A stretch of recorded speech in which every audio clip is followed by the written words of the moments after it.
दिसायला सुंदर असलेल्या बायकोचा नवऱ्याने खून का केला? कारण ऐकूनच हादरून जाल. चारित्र्याच्या संशयावरून खुनाच्या घटनांमध्ये दिवसेंदिवस बऱ्याच प्रमाणामध्ये वाढ होत चालली आहे.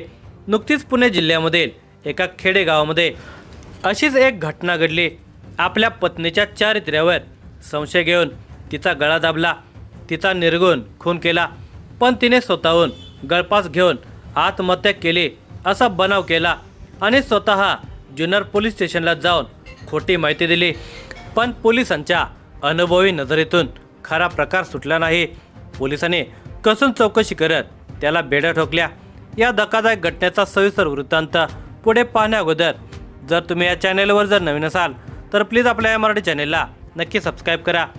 नेमगाव तर्फे म्हाळुंगे, तालुका जुन्नर, जिल्हा पुणे येथील नवनाथ बाजीराव पारखे आपले आई भाऊ यांच्यासह राहत होते. त्याचा शेती हाच व्यवसाय होता. त्याचे साधारणपणे 17 वर्षांपूर्वी बल्लाळवाडी, तालुका जुन्नर येथे राहणाऱ्या वसंत पवार यांची कन्या रुपालीबरोबर लग्न झाले होते. रुपाली चांगल्या कुटुंबामध्ये वाढलेली मुलगी. त्यांच्या घरी शेती होते. तिचे वडील, भाऊ सगळे कष्टाळू कुटुंब होते. नवनाथ आणि रुपाली यांचा संसार गाडा सुरू झाला होता. रुपालीने नवनाथच्या बरोबरीने शेतामध्ये काम करण्यासाठी सुरुवात केली होती. एकंदरीत त्यांचा सुखाचा संसार गाडा सुरू झाला होता. रुपालीने 2 सुंदर मुलांना जन्म दिला. त्यामध्ये तिच्या मुलीचे नाव ईश्वरी तर मुलाचे नाव वेदांत असे ठेवण्यात आले. दोन्ही मुले शाळेमध्ये चांगली हुशार होती. ती मुलं आईबरोबर कधीकधी सुट्टीच्या वेळेस मामाच्या गावी बल्लाळवाडीला येत असत. अथवा रुपालीचे भाऊ, वडील, बहीण हे रुपालीकडे अधूनमधून घेऊन चक्कर मारत असायचे. रुपाली आपल्या दोन्ही मुलांची खूप काळजी घ्यायची. नवनाथला मात्र थोडेसे दारूचे व्यसन जडलेले होते. तो अधूनमधून मित्रांच्या सोबत जाऊन दारूच्या पार्ट्या करत असायचा आणि नंतर घरी येत असायचा. मग नवनाथ घरी आल्यावर रुपालीसोबत किरकोळ कारणावरून भांडण होत असायचे. रुपालीची मुले हळूहळू मोठी होऊ लागली. त्यामुळे रुपाली नवनाथला म्हणायची की आता आपली मुले मोठी झाली आहेत, तुम्ही मुलांचा तरी विचार करा, तुम्ही दारू बंद करा, आपल्या शेतजमिनीकडे लक्ष द्या असे म्हणायचे.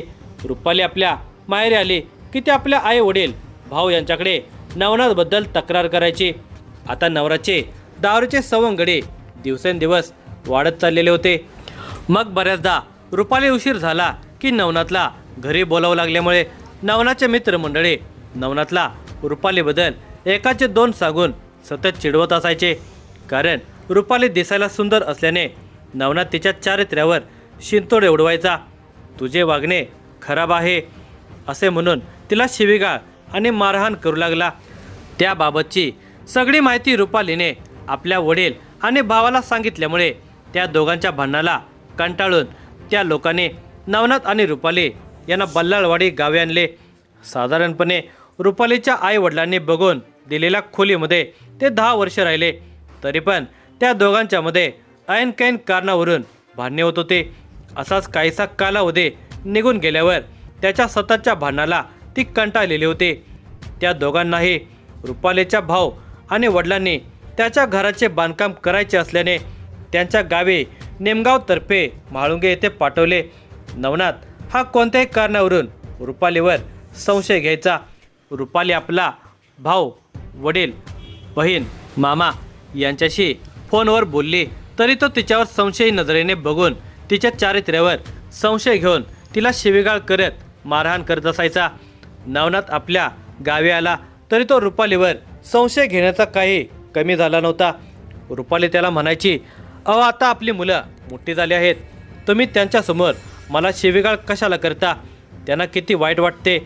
रुपाली दिसायला सुंदर असल्यामुळे तो तिच्या चारित्र्यावर रोज संशय घ्यायचा आणि दारू पिण्यास बसला की मग पुन्हा नवनाथ बेभान व्हायचा आणि मग रुपालीच्या अंगावर धावून मारहाण करायचा, शिवीगाळ करायचा.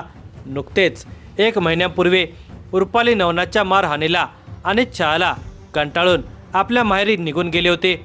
तेव्हा तिने पुन्हा आपल्या भावांना सांगितले की नवनाथ आम्ही तेथून गेल्यापासून रोज दारू पिऊन आला की मारहाण आणि शिवीगाळ करतो, माझ्या चारित्र्यावर संशय घेतो, मला कायमची संपवण्याची भाषा करतो. नवनाथच्या वागण्या बोलण्यात काहीच फरक पडत नव्हता. त्याच्या डोक्यामध्ये मात्र रुपाली ही वाईट चालीची वागते एवढंच होतं. यावर्षी रुपाली आणि नवनाथ यांनी आपल्या शेतामध्ये कांद्याचे पीक घेतलेले होते. त्या कांद्याच्या पिकाचेही चांगले पैसे आलेले होते. त्यामधील काही कांदा विकून थोड्याफार पिशव्या घरी ठेवल्या होत्या. रुपाली साधारणपणे 1 महिनाभर आपल्या माहेरीच राहिलेले होते.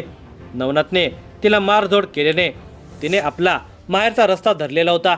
असाच महिन्याभराचा कालावधी निघून गेला. दरम्यान रुपाली तिचे कल्याण जिल्हा ठाणे येथे राहणाऱ्या मामा लक्ष्मण नवले यांच्याकडे गेले होते. तेथे 4-5 दिवस राहून दिनांक 16 मे 2026 रोजी दुपारी 1:30 वाजण्याच्या सुमारास आलेले होते. रुपाली ही घोडेगाव फाटा येथे उतरल्यानंतर तिने नवनाथला फोन केला आणि म्हणाली, मी घोडेगाव फाटा येथे आले आहे, मला घेण्यासाठी या. त्यावेळी नवनाथ तिला घेण्यासाठी घोडेगाव फाटा येथे मोटरसायकलवरून आला. रुपालीला नेमगाव तर्फे म्हाळुंगे येथे घेऊन आला. त्यानंतर ते दोघेही त्यांच्या शेतातील धामणखेळ शिवारातील जनावरांच्या गोठ्यात दुपारी 1:30 वाजण्याच्या सुमारास गेले. तिथे गेल्यावर ते दोघे एकमेकांशी गप्पा मारू लागले. तेवढ्यात रुपाली त्याला म्हणाली, माझे सोन्याचे दागिने आणि बँकेचे पासबुक मला द्या. त्यावेळी नवनाथ तिच्यावर खूप चिडला. त्याने दोन्ही गोष्टी देण्यास नकार दिल्यामुळे त्या दोघांच्यामध्ये कडाक्याचे भांडण सुरू झाले. त्यावेळी रुपाली चिडून नवनाथला म्हणाली की तुझ्यासारखे 56 पाहिले आहेत, तू माझे डाक आणि बँकेचे पासबुक कसे देत नाहीस तेच बघते. नवनाथला रुपालीच्या या बोलण्याचा खूप राग आला. नवनाथने तिला रागाच्या भरात गोट्यात खाली पाडले. खाली पाडून तिचा दोन्ही हाताने गळा दाबल्यामुळे ती तडफडू लागली. काही क्षणात ती निश्चित पडली. त्यानंतर नवनाथने तिच्या गळ्यात लाल रंगाचे जनावर बांधण्याचे दावे बांधले आणि तिला लोखंडी पाईपला लटकवले. रुपालीनेच गळफास घेतला असा बनाव करून तो पोलीस ठाण्यात गेला. नवनाथने जाऊन जुन्नर पोलीस स्टेशन येथील ठाणे अंमलदारांना माझ्या पत्नीने फास घेतला असल्याचे सांगून खोटं बोलू लागला. परंतु त्याच्या बोलण्यामध्येच बेबनाव वाटू लागल्याने जुन्नर पोलीस स्टेशनचे वरिष्ठ पोलीस निरीक्षक किरण अवचरे तसेच सहाय्यक पोलीस निरीक्षक अरविंद कटगुळ यांनी घटनास्थळाची जाऊन बारकाईने पाहणी केली. नवनाथकडे सखोल चौकशी केली असता त्याने गुन्ह्याची कबुली दिली. ही माहिती रुपालीच्या नातेवाईकांना कळवण्यात आली. मग रुपालीचा भाऊ, वडील सगळेजण जुन्नर पोलीस स्टेशनला आले. तेथील डेड हाऊसमध्ये जाऊन रुपालीचा मृतदेह पाहिला. रुपालीचा भाऊ विलास वसंत पवार राहणार बल्लाळवाडी तालुका जुन्नर याची रितसर नवनाथ विरुद्ध खुनाच्या गुन्ह्याची फिर्याद नोंदवली. त्यानुसार जुन्नर पोलीस स्टेशनला गुन्हा रजिस्टर नंबर 143/2026 भारतीय न्याय संहिता 2023चे कलम 103(1) 238 प्रमाणे गुन्हा नोंदवला. त्यानंतर लागलीच नवनाथ याला अटक करून ताब्यात घेण्यात आले. त्यावेळी गुन्ह्यात वापरण्यात आलेले कपडे आणि दोरी जप्त करण्यात आले. तोपर्यंत घटनास्थळी जुन्नर विभागाचे DYSP धनंजय पाटील यांनी भेट देऊन मार्गदर्शन केले. या गुन्ह्याचा अधिक तपास पुणे ग्रामीणचे पोलीस अधीक्षक doctor Sandeep Singh Gill, upper police अधीक्षक रमेश चोपडे आणि इतर सहकाऱ्यांच्या मदतीने हा तपास पूर्ण केला.